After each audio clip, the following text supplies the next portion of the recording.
पश्चिम बंगाल के राजा बाजार इलाके में आज उस वक्त स्थिति तनावपूर्ण हो गई जब सड़क पर नमाज अदा करने को लेकर प्रशासन और स्थानीय लोगों के बीच ठन गई।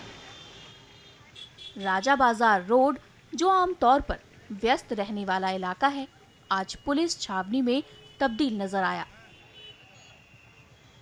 घटना की गंभीरता को देखते हुए न केवल स्थानीय पुलिस बल्कि भारी संख्या में केंद्रीय बलों की तैनाती भी करनी पड़ी।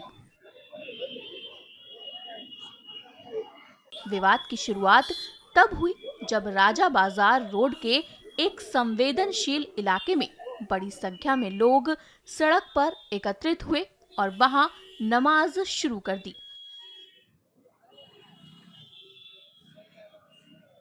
सड़क के बीचों बीच इस तरह बैठने से यातायात पूरी तरह बाधित हो गया और देखते ही देखते इलाके में माहौल गरमाने लगा।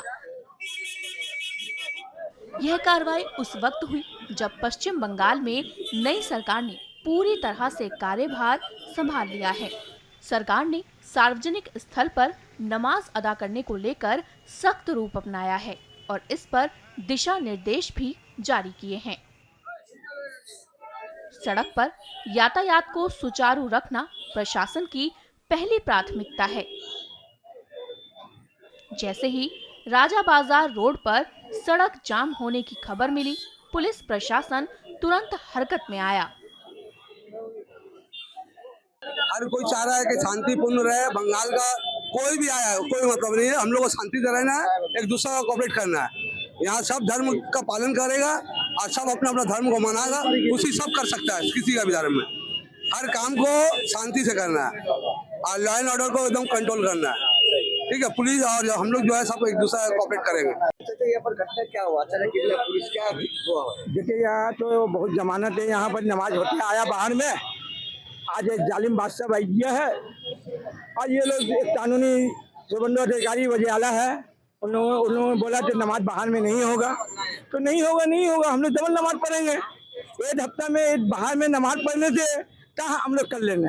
हम लोग 5 वक्त नमाज पढ़े, मस्जिद भरे। हम लोग तो मस्जिद में तो वो हमला करेगा, नमाज पढ़ने नहीं देगा, अंदर जाने चले ऊपर हम लोग फिर मामला बढ़ाया जाएगा और कोई बात नहीं है। पुलिस प्रशासन आके आप लोग को क्या कहे? नहीं, ये लोग बोला थे भाई आप ऑर्डर है हमारा ऊपर से कि आप रोड में नमाज नहीं पढ़ेंगे। अभी आप लोग क्या सिद्धांत दिए? आप लोग सिद्धांत है जो पालन करना होगा। लायक है तो मसला है तो बोलिए आप, ठीक है, वक्त आएगा फिर देता जाएगा। वक्त का इंतजार कीजिए, हालत का इंतजार कीजिए, अपने हाथ में कानून मत लीजिए। और हमारे डबल नमाज पढ़ते हैं तो कोई बात नहीं है। हफ्ता में एक दिन हम नमाज अगर रोड में नहीं पढ़े तो मुसलमान नहीं होंगे। हमसे तो 5 वक्त नमाज पढ़ना है जाते मस्जिद में।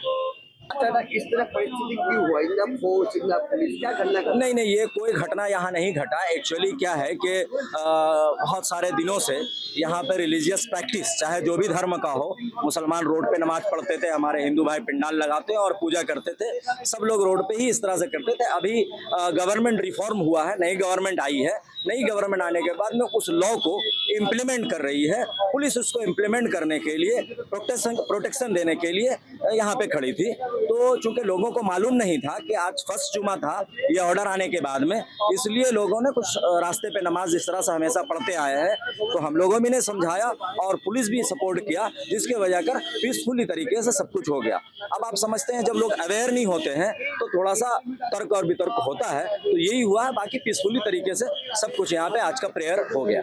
तो क्या बोले? पुलिस प्रशासन भी हमारा कोऑपरेट कर रही है। बस उनसे ये कहेंगे कि कोई भी चीज़ को इम्प्लीमेंट करने के लिए समय दिया जाए, क्योंकि सबसे पहले किसी चीज़ के लिए अवेयरनेस जरूरी है। अवेयरनेस के बाद इम्प्लीमेंट करेंगे तो वो इजी होगा और फिर किसी तरह का कोई तर्को वितर्को नहीं होगा। ना कारो ऊपर कोनो लाठीचार्ज भाई नहीं, किसी के ऊपर कोई लाठीचार्ज नहीं हुआ, बल्कि वही थोड़ा सा बताया ना कि लोग अवेयर नहीं थे, जिसके वजह कर थोड़ा सा तर्को वितर्को हुआ है। सब कुछ पीसफुली तरीके से हो गया। तनावपूर्ण माहौल के बीच पुलिस प्रशासन और समुदाय के वरिष्ठ लोगों के बीच संवाद का दौर शुरू हुआ। पुलिस अधिकारियों ने सरकार के नियमों और सुरक्षा प्रोटोकॉल का हवाला देते हुए स्थिति को समझाने का प्रयास किया। लंबी बातचीत और समझाइश के बाद लोग सड़क से हटने को तैयार हुए। अब स्थिति पूरी तरह नियंत्रण में है और यातायात को फिर से बहाल कर दिया गया है। प्रशासन अभी भी इलाके पर पैनी नजर बनाए हुए है। अब से डीडी फ्री डिश की चैनल नंबर 57 पर देखिए न्यूज नेशन।